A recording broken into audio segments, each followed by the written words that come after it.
Assalamualaikum warahmatullahi wabarakatuh, sahabat santri. Oke sahabat semuanya, pada kesempatan kali ini kita akan menanggapi ini pernyataan dari Habib Ja'far ya. Kalau Habib Ja'far ini Habib yang konon kalau tes DNA bukan keturunan Habib, tapi ya udahlah ya. Tapi kalau beliau ini punya pemikiran yang sangat-sangat lurus menurut saya ya, masuk akal dan ya cerdas orangnya. Oke, kita simak dulu ungkapan dari beliau dan beberapa hal yang bisa kita ambil pelajaran dan mungkin kita kritisi sedikit ya, seperti itu. Saya ini kalau di negara Arab justru gak dipanggil Habib karena gak ada tradisi itu. Tradisi menghormati keturunan Nabi itu terbesar dan tertinggi di Indonesia.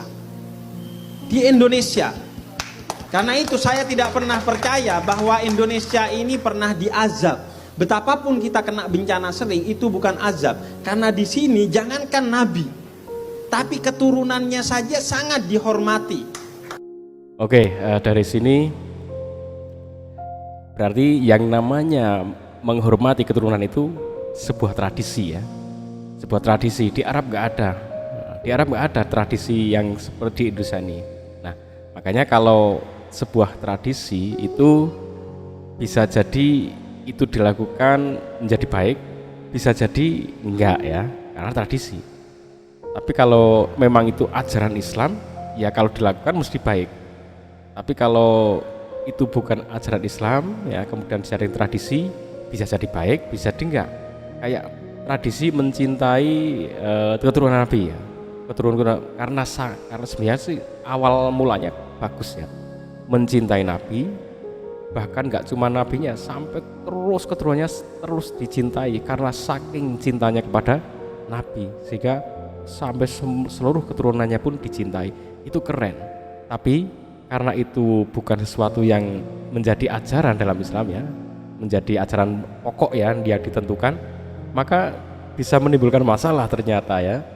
Tradisi yang dibikin sendiri oleh orang Indonesia dari golongan tertentu ya, ormas tertentu, kemudian setelah berkembang sehingga menjadi sesuatu yang ternyata dimanfaatkan oleh oknum-oknum yang bisa masuk menyusup, entah itu benar-benar keturunan Nabi beneran atau menyusup menjadi mengaku sebagai keturunan Nabi. Jadi itu menimbulkan masalah baru ya. Setelah menjadi masalah baru, akhirnya rumit juga untuk gimana melepaskan hal-hal itu ya. Bahkan tradisi lagi ziarah itu kan menjadi tradisi juga. Di Arab nggak ada yang seperti di Indonesia ini. Nah itu bisa jadi bagus, bisa jadi enggak, karena ada kasus-kasus juga untuk proses ziarah itu ada yang makam dibikin makam palsu ya, makam palsu, kemudian di situ digerakkan, dikuatkan menjadi sebuah tempat ziarah dan menjadi tempat ziarah yang besar.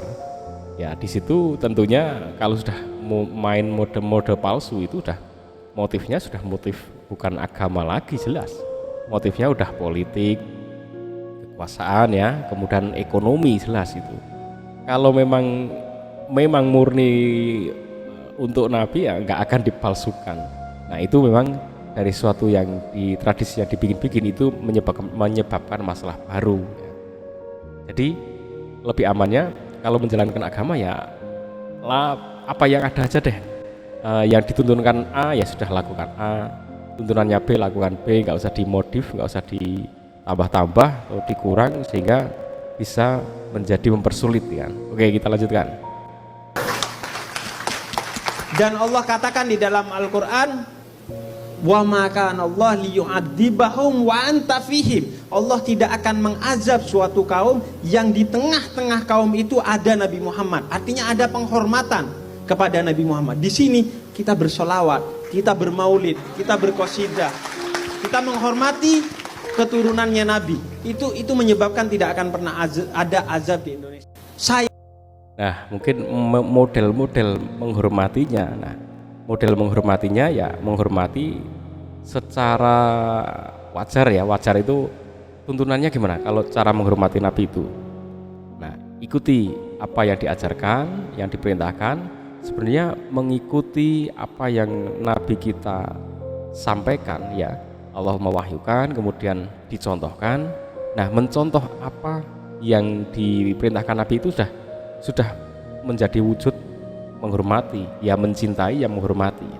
Nah, makanya kadang dibikin acara-acara tertentu, ritual-ritual tertentu itu menjadi ingin memperkuat rasa hormat, rasa cinta dengan cara-cara sendiri. Nah, itu mungkin bisa jadi bagus ya, karena itu mengekspresikan rasa cinta, bisa jadi bagus. Tapi karena itu sesuatu yang dibuat ya, yang ditradisikan, maka suatu ketika bisa tidak kebenaran ya, tidak menjadi sesuatu yang benar-benar baik, karena itu bukan asli panduan dari Nabi. Maka itu ada potensi menjadi tidak pas. Dan salah satu contohnya ya seperti ini, kasus-kasus keturunan Habib Baklawi ini yang terus menjadi polemik ya kan. Kalau mungkin tidak usah dibuat penghormatan yang sampai berlebihan misalkan, biasa saja ya.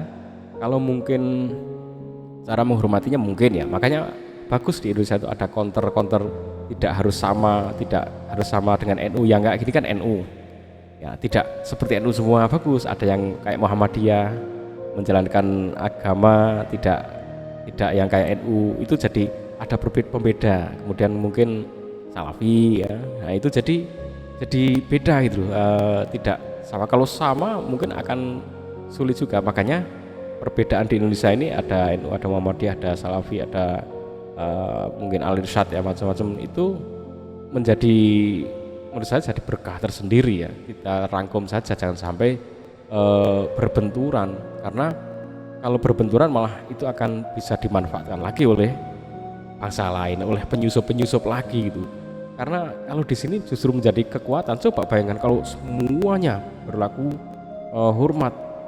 hormatnya kayak ke keturunan Nabi itu seperti yang di Nahdliyin itu, wah mungkin akan sangat semakin berat lagi untuk mengurainya gitu ya. Oke teman-teman, semoga kita senantiasa terjaga, bisa dalam kebaikan ya, bisa mempelajari banyak hal dengan cara-cara yang baik, bisa mendapatkan petunjuk dan tetap dalam kebenaran. Oke, ikuti terus saya Sandri Adventure. Assalamualaikum warahmatullahi wabarakatuh.